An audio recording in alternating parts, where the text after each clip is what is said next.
Si usted lee la Biblia, se va a dar cuenta que Ezequías fue un muy buen rey, que hizo muchas cosas a favor de la nación, a favor del territorio donde él reinaba. Por ejemplo, va a encontrar en la Escritura que dice que él quitó los altares y los santuarios paganos. Es decir, todo aquello que Dios aborrece, este rey se encargó de sacar. Sacó todos los altares que estaban en su territorio. ¿Qué más hizo Ezequías? Organizó a los sacerdotes, a los levitas en divisiones para que fueran al templo, a la casa del Señor, y presentaran ofrendas quemadas, ofrendas de paz, y que ellos pudieran en ese lugar adorar libremente y alabar al Señor. Es decir, este rey llamado Ezequías establece un orden en el lugar donde estaba. Y Dios es un Dios de orden. A Dios le agrada el orden. Y donde hay desorden, Dios no está.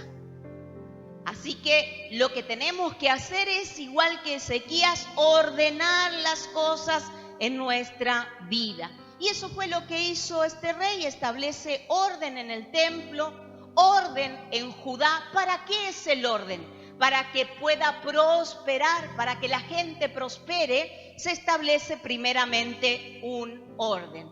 Por supuesto que el orden no le gustó nada al rey asirio llamado Sennacherib, un perverso rey que deseaba subyugar a toda la nación, y lo hace por un tiempo utilizando un arma muy poderosa que son las palabras. Este rey llamado Sennacherib, el rey asirio, utiliza palabras como forma táctica para atacar a Ezequías y al pueblo. Él envió mensajeros, dice la Escritura, a persuadir al pueblo, a persuadir el corazón del pueblo. Por ejemplo, a ver si me ayudan. Ahí está. Ezequías ha dicho, decía, el Señor nuestro Dios nos librará del rey de Asiria. Ezequías los está engañando, decía él, y los está condenando a morir de hambre y de sed. Ahí tiene el pasaje, Segunda de Crónicas 32:11. De esa manera y con esas palabras tan malintencionadas, persuade el corazón del pueblo. Imagínese usted cuando alguien le habla mal de una persona. Sea verdad o sea mentira, usted nunca más va a mirar con los mismos ojos a esa persona. Ya va a dudar de su moral, de su ética, de su comportamiento. Y eso era lo que quería precisamente este rey, generar en el pueblo la duda, que dudaran del rey de Ezequías. Pero no solamente eso, fíjese en el verso 14. Tienen que posicionar para que a mí me ande el puntero. Segunda de Crónicas 32:14. Dice, ¿cuál de sus dioses fue capaz de librar a su pueblo del poder destructor de mis antecesores? ¿Qué les hace pensar que su Dios puede librarlos de mí? Es decir, no solo los intimida, haciéndoles dudar del rey, de su rey, sino también haciéndoles dudar de su Dios. Dos cosas totalmente diferentes, pero con la misma técnica, palabras persuasivas. Cuando nuestro adversario puede sembrar en nuestra mente y en nuestro corazón duda acerca de la persona que confiamos o duda del Dios en quien creemos, nuestro adversario ha ganado gran parte de la batalla. Sembró duda. Ya no creemos en Dios, ni tampoco creemos en aquellas personas que no hablan de Dios. ¿Por qué? Porque el enemigo ha sembrado duda en nuestra mente y en nuestro corazón. Por eso Ezequías, el rey, se ve en la obligación de actuar rápidamente. Él tenía algo que hacer y hizo tres cosas. Plan A, plan B y plan C tenía el rey Ezequías. Primero comenzó con el plan A. Vio cuando nosotros tratamos de arreglar algunos asuntos, hacemos así también, ¿no? Plan A, plan B, y si tenemos un C, gloria a Dios, no siempre hay un C. Pero Ezequías tenía un C también. Pero comienza con el plan A. Fíjese lo que él hace. Y dice la Escritura que hace esto, Segunda de Crónicas 32, 2, 3. Anote si quieren y después léalo en su casa. Lo primero que hace es buscar consejo en sus asesores, en la gente íntima, en el círculo íntimo. Y dice así la Escritura: cuando Ezequías se enteró de que Sennacherib se dirigía también hacia Jerusalén con el propósito de atacarla, se reunió con sus oficiales y militares y le propuso, dice la Escritura, bloquear los manantiales que habían fuera de la ciudad, y ellos, dice la Biblia, le apoyaron. Es decir, lo primero que hace el rey es ir a sus íntimos, sus asesores, sus consejeros, y busca allí ¿qué? El consejo. Él le plantea la situación, le dice esto es factible hacer, y dice la Escritura que sus asesores le apoyaban. Fue sabio en buscar consejo en aquellos que le rodean. Déjeme decirle que cuando nosotros pasamos momentos difíciles, esa es una buena táctica. Buscar consejo en personas sabias, en gente que está cerca de usted. Alguien maduro espiritualmente. Esa era la gente que rodeaba a Ezequías. La Biblia dice en el libro de Proverbios, un montón de veces dice lo mismo. Dice que la sabiduría se encuentra en la multitud de consejeros. Es decir, cuando usted tiene un problema, no se quede con el problema solo. Vaya a personas a quien usted considere más sabios, más entendidos, personas de trayectoria, y busque el consejo. Ahora, a pesar de todo esto, Ezequías, de aplicar esta verdad bíblica y de hacer esto que es muy correcto cuando estamos pasando momentos difíciles, no logra aplacar la ira del rey. A pesar de incrementar el poderío militar, es decir, que puso más gente a resguardar el lugar, la tierra, levantó torres fortificadas como para resguardarla y edificó una doble muralla, no solamente una, 2 murallas para proteger a todo el pueblo, no pudo proteger a su país de este malvado rey asirio. Plan A falló. ¿A cuánto nos ha fallado el plan A? Y decimos, bueno, hay un B. Vamos por el plan B. Y vamos por el plan B, dijo Ezequías. Y fue al plan B. A ver si me ayudan. El segundo paso que da el rey Ezequías es hacer un acuerdo con su enemigo. Primero dijimos, buscó consejo en sus asesores. Segundo, hace un pacto. ¿Pero con quién? ¿Con quién se pone de acuerdo? Con su propio enemigo, con el rey de Asiria, con Sennacherib. Dice Segunda de Reyes 18, 14, 15, anótelo. Dice así la Escritura: entonces Ezequías envió mensaje al rey de Asiria que se encontraba en Laquis. Y él le dice esto con los mensajeros, ¿no? Dice, he actuado mal. Si se retira, le pagaré cualquier tributo que usted me imponga. ¡Qué locura! Pactando con el mismo infierno. Le dice, si te retirás te voy a dar lo que querés. ¿Ha hecho algo así usted alguna vez? Y dice la Escritura lo siguiente: el rey de Asiria, vivo, impuso a Ezequías, rey de Judá, un tributo de 300 talentos de plata y 30 talentos de oro. Así que Ezequías entregó a Sennacherib toda la plata que había en el templo del Señor y los tesoros del palacio real. ¿Qué hace Ezequías en este plan B? Hipoteca el futuro de su país. Vació todo el templo, vació el palacio, dejó en una crisis económica a su propio país. Queriendo librar, cayó en una trampa.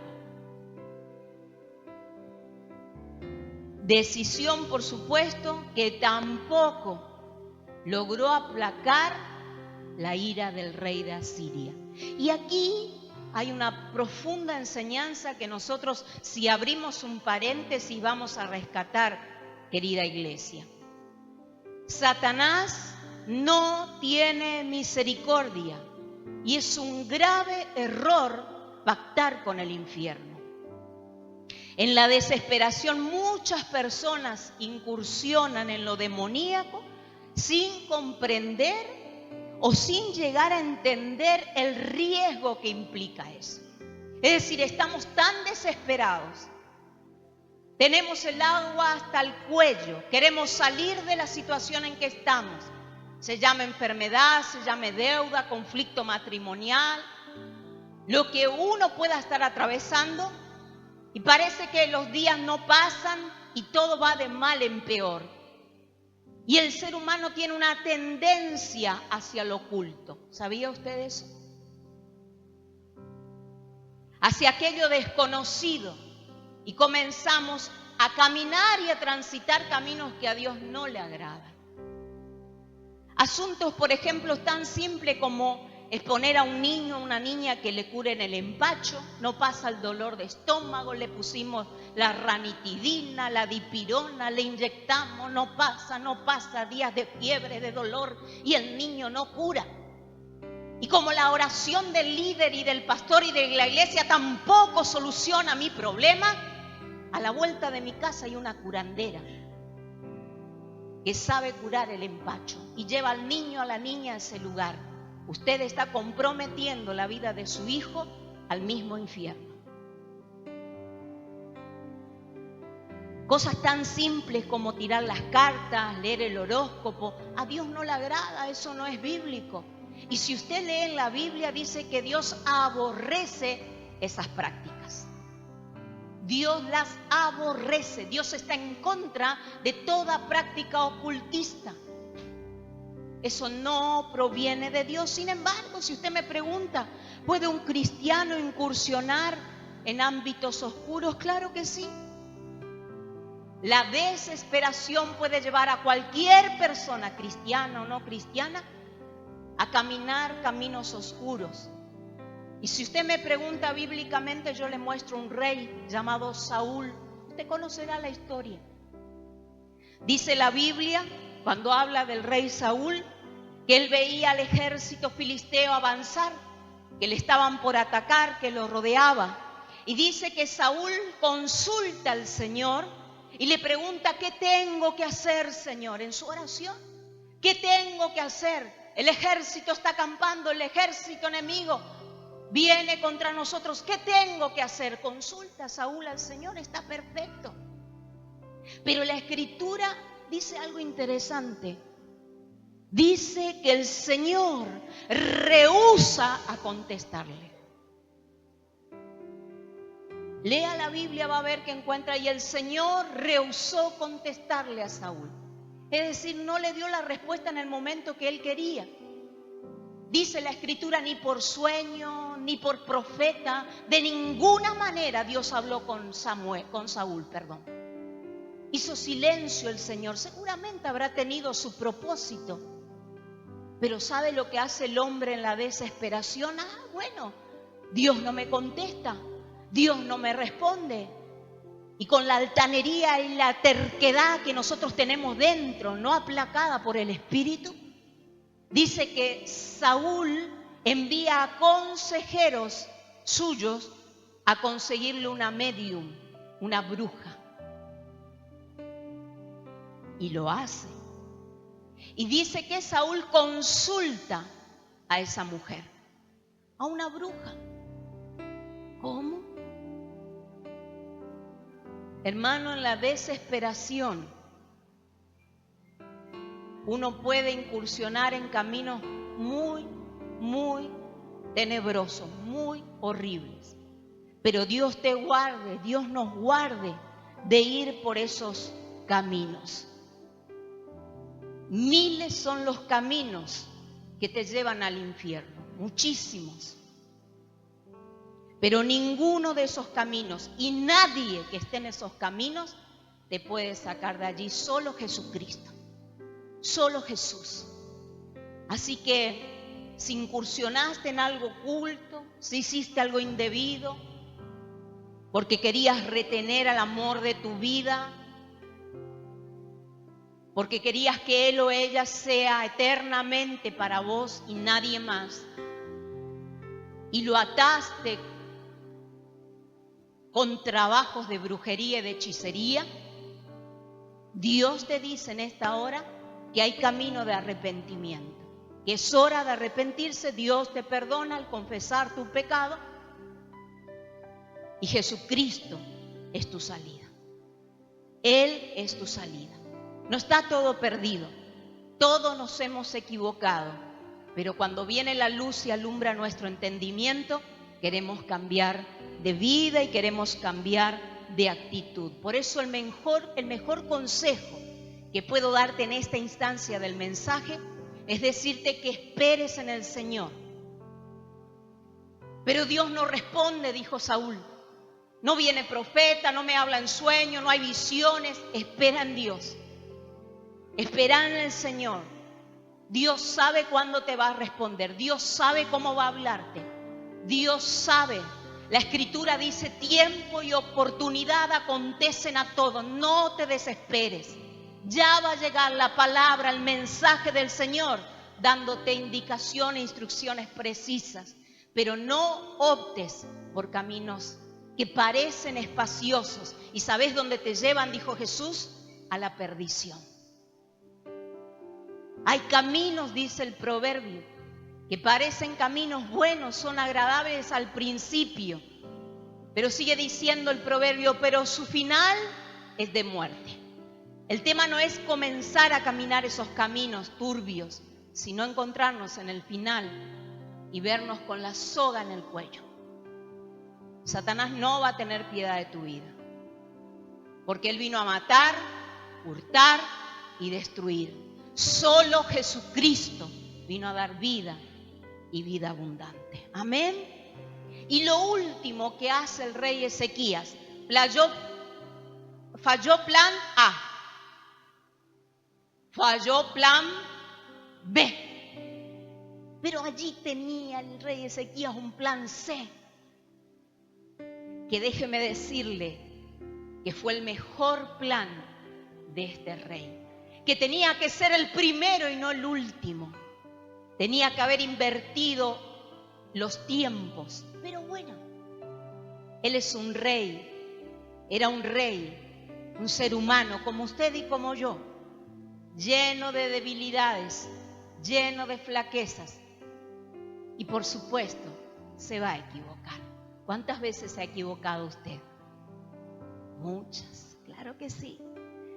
Lo último que hace, si me ayudan,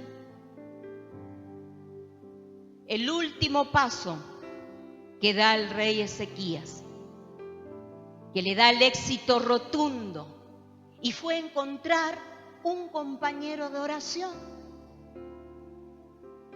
Tan simple como eso, tan simple como eso. Fíjese lo que dice Segunda de Crónicas 32:20. Después de haber fracasado esas 2 veces, encuentra la dirección. Toma la decisión correcta. Dice esto: entonces el rey Ezequías y el profeta Isaías, calibre de hombre, el rey Ezequías y el profeta Isaías clamaron en oración al Dios del cielo. Oh. Ezequías buscó un compañero de oración que tuviera influencia delante de Dios, no cualquiera. Y puestos de acuerdo, comenzaron a golpear las puertas del cielo y el infierno retrocedió. El rey retrocedió. Sus soldados fueron exterminados. El Señor actuó. ¿Cómo? Por el clamor de dos personas que se pusieron de acuerdo. Fíjese lo que dice Segunda de Crónicas 32, 21, 22. Ahí nomás. Entonces, el Señor envió un ángel para que exterminara a todos los soldados, a los comandantes, a los oficiales del campamento del rey de Asiria, quien tuvo que volver a su país avergonzado. Y no terminó ahí. Fíjese lo que dice la Escritura, terrible. Dice que al entrar en el templo de su Dios, sus propios hijos lo asesinaron. Y permítame abrir un paréntesis en esa expresión. Nadie, hermanos, que se levante contra una autoridad de Dios, como en ese caso el rey Ezequías, nadie termina bien. Yo no he visto en mis 29 años de caminar el Evangelio que ninguna persona que se levante contra una autoridad, dice el libro de Romanos, que toda autoridad es establecida por Dios. Me guste a mí, le guste a usted, pero así dice la Biblia. Entonces, lo peor que nosotros podemos hacer como ciudadanos, civiles, cristianos y en el ámbito donde usted se mueva, es levantarse contra una autoridad. Eso fue lo que hizo Sennacherib con sus mensajeros. Se levantó contra el rey Ezequías. ¿Cómo terminó? Avergonzado, dice la Escritura, y cuando entra en el templo de su Dios, sus propios hijos lo asesinaron. Terrible. Pero de casos como esos la Biblia está llena de gente que ha terminado muy mal, porque blasfema, porque se levanta en contra de lo indicado por el Señor. Pero dice el verso 22, así salvó el Señor a Ezequías y a los habitantes de Jerusalén de la mano de Sennacherib, rey de Asiria, y de todos sus enemigos, y dice que le dio paz en todas sus fronteras. Tremendo. Moraleja, consejo, enseñanza. Hermanos, cuando estemos atravesando momentos difíciles, nuestra respuesta siempre estará en el Señor. Yo no le digo con esto que no busque consejeros, personas que le puedan dar una palabra, una instrucción, pero no se quede con eso. Siempre la salida estará en el Señor. Siempre la palabra estará en el Señor. Siempre el buen consejo estará en el corazón de Dios. ¿Y cómo sabemos? Leyendo la Biblia. Ahí está el consejo, en la Biblia. A ver si me ayuda. Qué fácil es, como usted lo lee ahí, cuando se recurre a Dios como la única opción. El tema es que nosotros vemos a Dios como la última opción. Qué fácil hubiera sido para Ezequías comenzar clamando al Señor, buscar al profeta Isaías y juntos clamar y buscar dirección. ¿Qué hacemos ahora, Isaías? ¿Cómo solucionamos esta invasión en el territorio? ¿Qué hacemos? No. Hizo todo a la inversa, como nosotros. Por eso es que es importante leer la Biblia, para que nos podamos ver en esos sucesos muchas veces reflejados. Si ellos se equivocaron, nosotros también. Si ellos acertaron, nosotros podemos acertar también, mirando a la luz de la palabra. La oración en acuerdo, hermanos, frena el poder de las tinieblas. No hay nada que hacer.